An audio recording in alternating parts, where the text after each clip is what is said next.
कहने में संकोच क्या है, ये हिचकिचाहट क्या है? अच्छा लग रहा है, उत्साह है, उमंग है, उल्लास है, रामोत्सव है, राष्ट्रीय उत्सव है। मैंने शायद 10 बार पूछा अच्छा लग रहा है, वो कह रहे हैं बुरा क्यों लगेगा? देखिए, वो समाजवादी पार्टी की युवा पीढ़ी का प्रतिनिधित्व करते हैं, तो अब कम से कम इतना तो बात है कि कोई बुरा तो नहीं कह रहा है ना। हम कम से कम इसी को एक सकारात्मक स्टेप मानते हैं, क्योंकि हम तो ये कहते हैं, हम एक दौर में जानते क्या बोलते थे, जब श्री राम जन्मभूमि आंदोलन चल रहा था और मैं बालक के रूप में उसमें कई आंदोलनों में गया। अप्रैल 87 में मैं अयोध्या भी गया था, जब रैली हुई थी मंदिर निर्माण के संकल्प को लेकर ताला खुलने के बाद। तो हम लोग कहते थे, रोम रोम में रमा है राम का पवित्र नाम, राम का ललाम धाम कैसे भूल जाएंगे, और जन्मभूमि को अनेक बार दे चुके हैं रक्त, वक्त जो पड़ा तो रक्त और भी चढ़ाएंगे। मगर आज देखिए, भगवान ने वो दिन दिखाया है कि सर्वत्र जो इन्होंने कहा कि कण कण में राम है, तो जो तुलसी ने कहा था, सिया राम मैं सब जग जानी, करहूं प्रणाम जोर जुग पानी, तो अब सब तरफ दिखाई पड़ रहे हैं और इस रूप में दिखाई पड़ रहे हैं। ये राम की कृपा देखिए, राम की महिमा देखिए, राम की लीला देखिए कि किसी जमाने में कहा जाता था परिंदा पर नहीं मार पाएगा, आज 100 जहाज आकर 22 तारीख को उतरेंगे और इतने जहाज आच्छादित दिखाई पड़ेंगे कि ऐसा लगेगा कि उस युग में एक पुष्पक विमान उतरा था, आज कतार लगी होगी एक के बाद एक विमान उतरने की। तो मैं कहता हूं, एक सकारात्मक दृष्टि से देखें भविष्य के लिए। हम लोग यहां कहा जाता है ना, गता सूनश्च अगता सूनश्च नान्यम शोचंती पंडिता, जो गुजर गया उसे छोड़ें, और अब हम तो राम के उस आदर्श में विचार करते हैं। बैर न कर काहू सन कोई, राम प्रताप विषमता खोई। किसी से कोई बैर नहीं है, सबसे विषमता समाप्त। इसीलिए श्री राम जन्मभूमि न्यास को देखिए, उसने किस किस को इनवाइट किया, विरोध करने वालों को इनवाइट किया, गोली चलवाने वालों को इनवाइट किया, जो बाबरी मस्जिद के पक्षकार थे इकबाल अंसारी, उनको भी इनवाइट किया। ये हिंदू धर्म की, श्री राम की मर्यादा की, महानता की, उदारता की उस परंपरा के अनुरूप है जिसमें कहा जाता है कि जब रावण मृत्युशैया पे पड़ा था, तब भगवान राम ने लक्ष्मण से कहा था, जाओ, ये भले ही राक्षस है परंतु इसके पास एक गुण है, जो इसके पास ज्ञान है वो इससे ले लो। तो हम तो उसमें विचार करते हैं, यदि किसी के पास एक गुण भी है तो उसका हम सम्मान करते हैं। तो मैं कहता हूं, आज मोदी जी के नेतृत्व में भारत जिस महानता के साथ आगे बढ़ रहा है, उसमें उदारता का भी वो लक्षण है जो श्री राम जन्मभूमि के मंदिर के निर्माण से श्री राम जन्मभूमि के आदर्श के रूप में प्रकट होगा। लेकिन सुधांशु जी, रावण भी था, रावण भी सनातन विरोधी तो नहीं था, सनातन के सफाई की बात तो नहीं करता था। आपने जो भी तुलना की परोक्ष रूप से, रावण भी था, कम से कम सनातन विरोधी नहीं था, सनातन के सफाई की बात नहीं करता था। और जो पूरी रामायण रची गई वो किस तरह से रची गई वो भी आप जानते हैं, कम से कम सनातन विरोधी तो नहीं था। देखिए, समस्या क्या हो गई है कि कुछ लोग उनकी सुई पुराने जमाने में अटक गई है। मैं बहुत स्पष्ट कहना चाहता हूं, पहले भी मैंने कहा था, ये जो इरेडिकेशन ऑफ सनातन धर्म चेन्नई में कॉन्फ्रेंस हुई, कोई स्टेटमेंट नहीं था, मतलब हिंदी में कहें तो हिंदू धर्म का समूल नाश, इस विषय के ऊपर बाकायदा एक सेमिनार हो रहा है कैसे करना। और ये ऐसे नहीं था अमन जी, मैं आपके करोड़ों दर्शकों को बताना चाहता हूं, पिछले साल आपने देखा होगा कि दुनिया में कई जगहों पे कॉन्फ्रेंस हुई, डिसमेंटलिंग ग्लोबल हिंदुत्व, यानी सारी दुनिया से हिंदुत्व को कैसे नष्ट करना है। फिर यहां आया हिंदू धर्म का समूल नाश करना है। ये जानते कौन से लोग हैं? ये वो लोग हैं जिनको 1960 के दशक में, 70 के दशक में विदेशी शक्तियों के द्वारा एक एजेंडा दिया गया था। मैं ये नहीं कह रहा हूं इन लोगों को पता है, ये लोग तो उस जमाने में बहुत बच्चे रहे होंगे, ये उसके टूल बन गए हैं, पता नहीं जाने अनजाने। और अब मैं कहता हूं दर्शकों से, मेरी बात पे भरोसा मत करिए, ये जो बड़ी बड़ी इंटेलिजेंस एजेंसीज थी, इनके जो डॉक्यूमेंट डिक्लासिफाइड हुए हैं, केजीबी के, सीआईए के, पढ़िए कैसे भारत में हिंदू धर्म को नष्ट करने के लिए बाकायदा एक दुष्प्रचार का अभियान चलाया गया था, ताकि हर व्यक्ति के मन में अपनी संस्कृति धर्म के लिए हीन भावना नहीं, घृणा का भाव आए। क्योंकि किसी को इसको मार्केट सोसाइटी में कन्वर्ट करना था, किसी को पूरे भारत को कम्युनिस्ट बनाना था। और रेफरेंस के लिए भी बता दूं मित्रों, Keynes archive, KGB and the world part 2 पढ़ लीजिए, यूरी बैजमनेव के संस्मरण पढ़ लीजिए, यवग्ना एल्बर्टस की किताब स्टेट विद इन स्टेट पढ़ लीजिए, और सीआईए के एक अधिकारी की किताब in conversation with the crow पढ़ लीजिए, सारा स्पष्ट हो जाएगा। ये आज जो बोल रहे हैं ना, ये उसके बचे खुचे हैं। मगर चिंता मत करिए, एक वक्त वो था और एक वक्त ये है। ये वक्त जानते क्या है? हम इस समय उत्तर प्रदेश में बैठे हैं। एक दौर था, ढांचा गिरने के बाद हम लोगों की सरकार नहीं आ पाई थी उत्तर प्रदेश में। बीजेपी के 178 एमएलए थे, 107 सपा के थे, 67 बसपा के थे, दोनों मिलाकर भी 74 हो रहे थे। तब 56 कांग्रेस ने सपोर्ट करके बनाए थे जी। और एक नारा चला था, मिले मुलायम काशीराम, हवा में उड़ गए जय श्री राम। तब हमारी एक नेत्री ने कहा था कि वो शक्ति में थोड़ी सी कमी रह गई है, जिस दिन आप वास्तविक शक्ति दिखाएंगे उस दिन जो नारा लगता है कि मिले मुलायम काशीराम, हवा में उड़ गए जय श्री राम, उस दिन नारा हो जाएगा क्या मुलायम का काशीराम, सारे बोलेंगे जय श्री राम। और वो आज दिखने लगा है। तो मैं सुखद अनुभूति है कि सभी जय श्री राम बोल रहे हैं। आपको क्यों लगता है ये इलेक्शन गिमिक है बीजेपी के लिए? प्रभु राम इनके लिए राजनीतिक मुद्दा आपको क्यों लगते हैं, और क्यों विपक्षी पार्टियां 22 जनवरी को निमंत्रण को ठुकरा रही हैं? पवन जी। मैं आपकी बात का उत्तर दूंगा। उसके पहले जो आदरणीय सुधांशु त्रिवेदी जी ने कहा कि हमने सबको आमंत्रित किया, जिन्होंने विरोध किया उनको भी आमंत्रित किया, सारे लोगों को आमंत्रित किया। एक त्रिलोकीनाथ पांडे जी हुआ करते थे, आप सुप्रीम कोर्ट का आदेश पढ़िएगा, प्रभु श्री राम के बाल सखा थे। क्योंकि प्रभु श्री राम को अयोध्या में बाल रूप में दिखाया गया है, तो त्रिलोकीनाथ पांडे जी बाल सखा थे उनकी डेथ हुई अभी 1 महीना पहले, 2 महीना पहले, 1-2 महीने पहले। आज उनका परिवार गिड़गिड़ा रहा है कि हमें राम जन्मभूमि प्राण प्रतिष्ठा में आमंत्रित किया जाए। तो आप सोचिए भारतीय जनता पार्टी और ट्रस्ट का चरित्र क्या है कि जिन्होंने बाल सखा के रूप में सुप्रीम कोर्ट में मुकदमा लड़ा, और आप उस जजमेंट को सुप्रीम कोर्ट के निकाल कर देख लीजिए, उसमें उनका नाम अंकित है, स्वर्गीय त्रिलोकीनाथ पांडे का। आज उनका परिवार को आपने क्यों नहीं बुलाया जो सुप्रीम कोर्ट में लड़े? दूसरी बात, राम जन्मभूमि आंदोलन, मैं भी बच्चा था, मैंने देखा है उस समय, लाल कृष्ण आडवाणी, मुरली मनोहर जोशी, पहले अखबारों चैनलों पर बयान चलता है कि आडवाणी और जोशी जी को मना कर दिया गया। जब सोशल मीडिया से लेकर चैनलों पर बेइज्जती हुई तो विश्व हिंदू परिषद के लोग कार्ड लेकर पहुंच गए। उस समय अयोध्या में कहा जाता था बजरंगी विनय कटियार फायर ब्रांड नेता हुआ करते थे। आज कहां है विनय कटियार? उमा भारती जी उस समय अयोध्या बहुत आती थी, दिन रात लोगों को ललकारती थी। आज उमा भारती जी कहां हैं? तो आपने किन लोगों को आमंत्रित किया, कैसे आमंत्रित किया और कितने लोगों को अपमानित किया? ये सारे, मैंने बहुत ढेर सारे नाम, अगर मैं गिनाऊंगा तो मैं अपनी और बातें नहीं कह पाऊंगा। मैंने कुछ उदाहरण देकर बताया कि जो आप बता रहे थे। और राम क्या है? भारतीय जनता पार्टी, एक सेकंड मेरी बात सुनिए, एक सेकंड इसी से जुड़े नहीं चाहिए। आपने इतना मौका बड़े भाई को दिया, मैं बीच में उनको भी टोकूंगा। एक सवाल, मैं बहुत छोटा आदमी हूं, 2 मिनट बोलने पवन जी बीच में एक सवाल, क्या आपको, ठीक है अपमान हुआ वो नहीं हुआ, त्रिवेदी जी जवाब देंगे, मैं नहीं जवाब दूंगा, लेकिन क्या आपको सहानुभूति है इन लोगों के साथ और आप इनके किए के साथ हैं? पहले मैं अपनी बात पूरी कर लूं। दूसरी बात, नहीं पहली बता, आप अयोध्या की बात करते हैं, मर्यादा पुरुषोत्तम प्रभु श्री राम की बात करते हैं। पवन जी एक सवाल बीच में, क्या कार सेवकों के साथ हैं आप?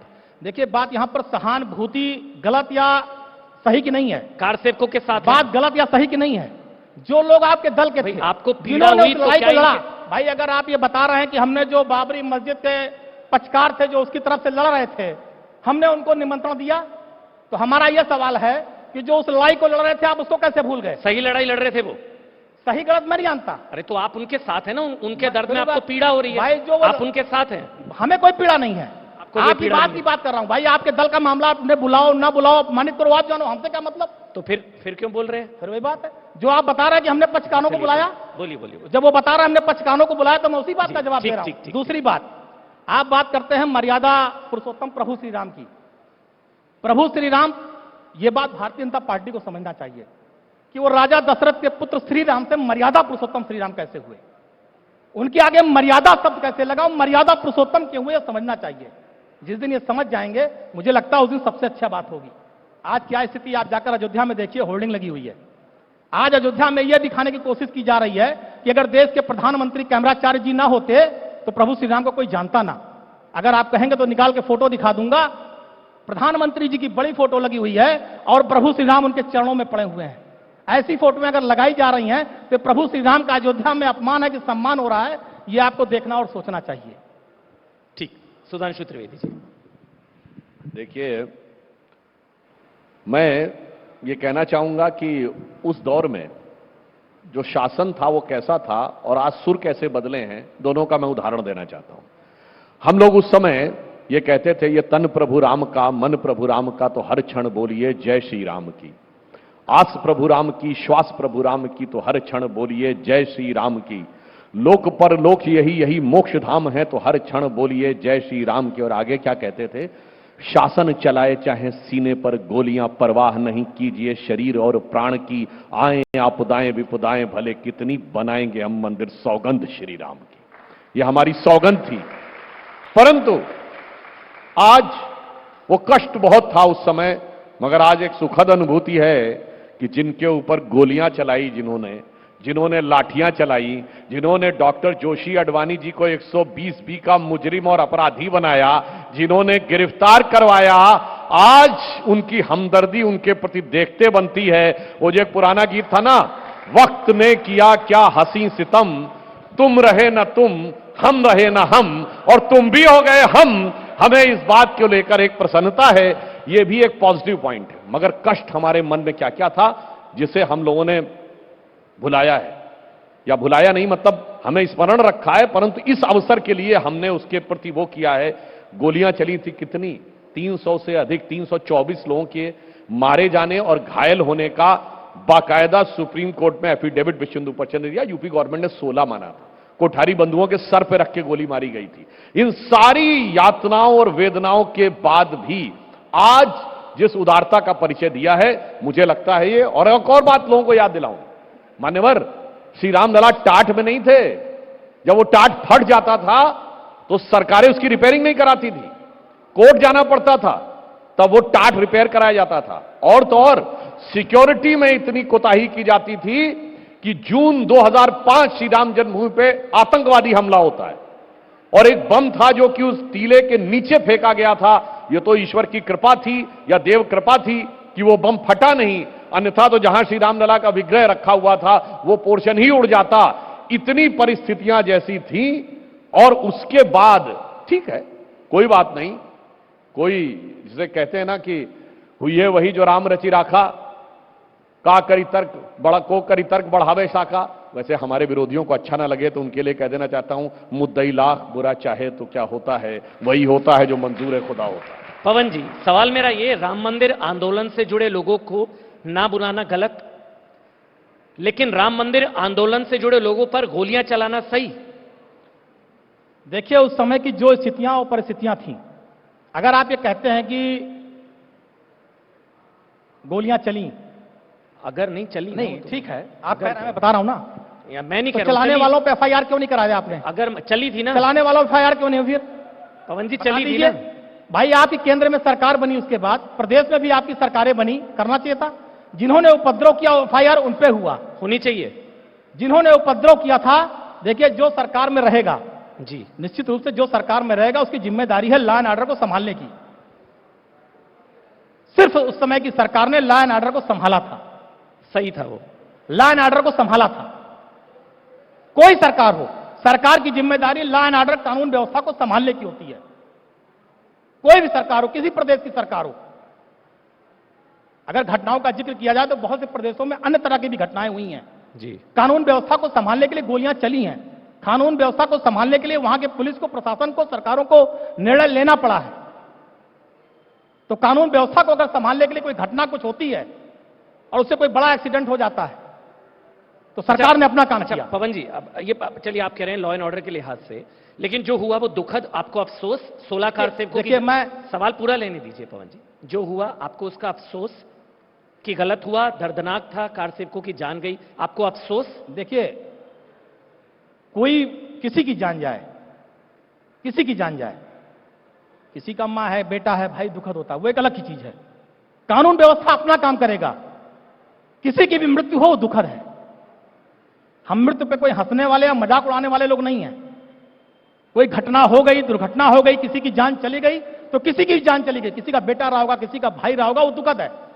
लेकिन अगर सरकार है तो सरकार कानून व्यवस्था में संभालने के लिए, लॉ एंड ऑर्डर को संभालने के लिए अपना काम करेगी। और उस समय जो तत्कालीन सरकार थी उसने कानून व्यवस्था को अयोध्या में मेंटेन करने के लिए जो करना चाहिए था, जो फर्ज होता वो निभाया था। त्रिवेदी जी, देखिए, कानून व्यवस्था की यही कहा था शायद स्वामी प्रसाद मौर्य ने, नहीं, कर्तव्य था। नहीं, मैं बताना चाहता हूं, जो कर्तव्य की बात की जाती है उसका यथार्थ बताना चाहता हूं। हम लखनऊ शहर में बैठे हैं, हम लोगों को उस जमाने की बहुत स्पष्ट स्मृति है, विविड क्लियर मेमोरी है। 29 और 30 अक्टूबर 1990 2 दिन के लिए लखनऊ आने वाली सारी फ्लाइट कैंसिल, सारी ट्रेनें कैंसिल, सारी बस कैंसिल, कोई प्राइवेट व्हीकल भी नहीं आ सकता, सिर्फ सरकारी व्हीकल आ सकता है। All STD lines block. और मैं बीबीसी को कोट कर रहा हूं, उस जमाने में बीबीसी ने कहा था ऐसा तो कभी भारत छोड़ो आंदोलन में भी नहीं हुआ कि 2 दिन के लिए सब कुछ कैंसिल कर दिया गया हो। और अयोध्या जाने वाली सारी सड़कों पर बैरिकेटिंग। और आपको पता है वो ऐसे नहीं बोले थे कि परिंदा पर नहीं मार पाएगा, जो स्ट्रक्चर था उसके चारों तरफ कांटे की बाड़ थी 12 फुट की जी। उसके बाद 7 लेयर्स ऑफ बैरिकेटिंग थी, जिसमें 4 जो थी वो मेटेलिक बैम्बू से और 3 लेयर्स बल्लियों की थी। इसके बावजूद वहां पर वो स्थिति बनी कि सब लोग जाने में सफल हुए। और लॉ एंड ऑर्डर की बात कहता हूं तो आपको बताऊं हकीकत क्या थी। लॉ एंड ऑर्डर का कोई मुद्दा नहीं था। मुद्दा यह था कि 30 अक्टूबर को रात में, मैं कहता हूं दूरदर्शन और आकाशवाणी का आर्काइव देखिए, दूरदर्शन आकाशवाणी ने रात 9 बजे भी कहा कि अयोध्या में कुछ नहीं हुआ। सरयू के पुल के उस तरफ कुछ लोग इकट्ठा हुए थे, हल्के बल प्रयोग के द्वारा वो लोग चले गए। अगले दिन सुबेरे गुंबद पे चढ़े हुए ध्वज फहराते हुए कार सेवकों की फोटो आ गई। 31 अक्टूबर 1984 टाइम्स ऑफ इंडिया और नवभारत टाइम्स की फोटोएं देख ले जाके, कोई, मैं दावे के साथ कह रहा हूं, तब खिसियाहट में 2 नवंबर को गोली चलवाई गई। अब और दूसरा एक राजनीति भी थी भाई। लालू यादव जी ने समस्तीपुर में गिरफ्तार कर लिया था आडवाणी जी को, तो मुलायम सिंह जी को लगा कि सारी दाल तो गटागट लालू जी पी गए, मुझे उनसे बड़ा सेकुलर बन के दिखाना है, तो मैं क्या करूं। वीपी सिंह जी के सपोर्ट से वो बने थे सीएम, क्योंकि ज्यादा संभावना अजीत सिंह के बनने की थी नवंबर 89 में, पर वीपी सिंह को लगा वो चौधरी चरण सिंह के बेटे हैं, उनका अगर स्टेटस बढ़ जाएगा तो वीपी सिंह के बराबर हो जाएंगे, मुलायम सिंह जी उनके शिष्य रहेंगे।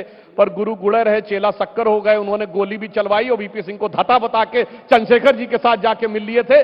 मूल राजनीति ये थी, इसका लॉ एंड ऑर्डर से कोई लेना देना नहीं था। आखिरी सवाल पवन भाई आपसे, ये स्वामी प्रसाद मौर्य जो बयान देते हैं अखिलेश जी की जानकारी में होता है या उनके आदेश पर होता है? वो जिस तरह के बयान देते हैं देखो पता होता है? मतलब मैंने पहले भाई भी आपके ही चैनल के लोगों ने मुझसे फैजाबाद में भी, अयोध्या में भी पूछा था। जी जी जी जी।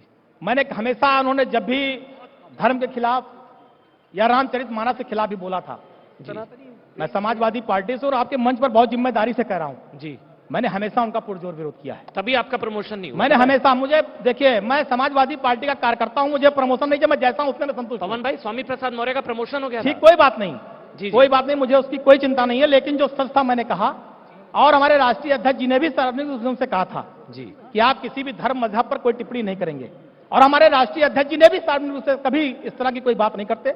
हमारी समाजवादी पार्टी हमेशा सारे धर्म का, मजहब का, सारे लोगों का आदर करती है और हम भी उसमें विश्वास करते हैं। और उनका प्रमोशन जो होता है, रामचरितमानस को नफरती कहने पर उनको राष्ट्रीय महासचिव बना दिया जाता अभी है। उनका अपना भाग्य है, उस पर कोई टिप्पणी नहीं करूंगा। तो भाग्य तो अखिलेश जी तय कर रहे हैं ना पवन भाई। जरा उनके भाग्य में वही है, वही जो राम, अभी आपने कहा ना, वही है वही जो राम रच रखा, हाँ जी हाँ जी, तो समझ लीजिए उनका भाग्य है। आखिरी आखिरी सुधांशु जी। देखिए, उनको अपने भाग्य पे बड़ा भरोसा था स्वामी प्रसाद मौर्य को, याद है अभी 22 चुनाव क्या है, जिधर मैं खड़ा हो जाता हूं वहीं सब जीत जाता है, अब की बार भाजपा का बत्ती गुल हो जाएगी। क्या हुआ? और सोचिए, ये व्यक्ति कहता है कि हिंदू धर्म धोखा है। जब बसपा में था तो नारा क्या था? हाथी नहीं गणेश है, ब्रह्मा विष्णु महेश है। जलवे से मंत्री रहे 5 साल, और इतना ही नारा नहीं था, ब्राह्मण शंख बजाएगा हाथी बढ़ता जाएगा, उसके साथ भी रह लिए। हमारे साथ 5 साल जय श्री राम करके रह लिए। अब जाके कहते हैं बदल गए। और समझिए, उनके परिवार की आपने बिगाड़ कर भेजा हमारे यहाँ। एक मिनट सर, पवन जी एक एक करके देखिए, उनकी पार्टी की बहू यानी डिंपल यादव जी ने कहा कि मैं उनकी बात से सहमत नहीं हूं, यानी उनकी पार्टी की बहू उनसे सहमत नहीं है, और उनकी बेटी भाजपा सांसद है। मतलब बहू बेटी समझा नहीं पा रहे, दुनिया भर को ज्ञान देव पाने बने हुए मेरे भाई। ये आदमी अपने आप में कितना बड़ा धोखा है जो हिंदू धर्म को धोखा कह रहा है। और अब तो भाई एक और थ्योरी है कि भैया उनका भाग्य कहीं ऐसा तो नहीं जहां जहां चरण पड़े स्वामी के ताता बंटा धार। कुछ कुंडली उंडली दिखवा लेनी चाहिए अखिलेश जी को कि कहीं ऐसा ना हो कि निपटाने के लिए स्वामी आए, वो स्वामी न बना के दास बना दे उनको। बहुत बहुत धन्यवाद पवन भाई आपका। जी बहुत धन्यवाद सुधांशु जी आपका। आपका।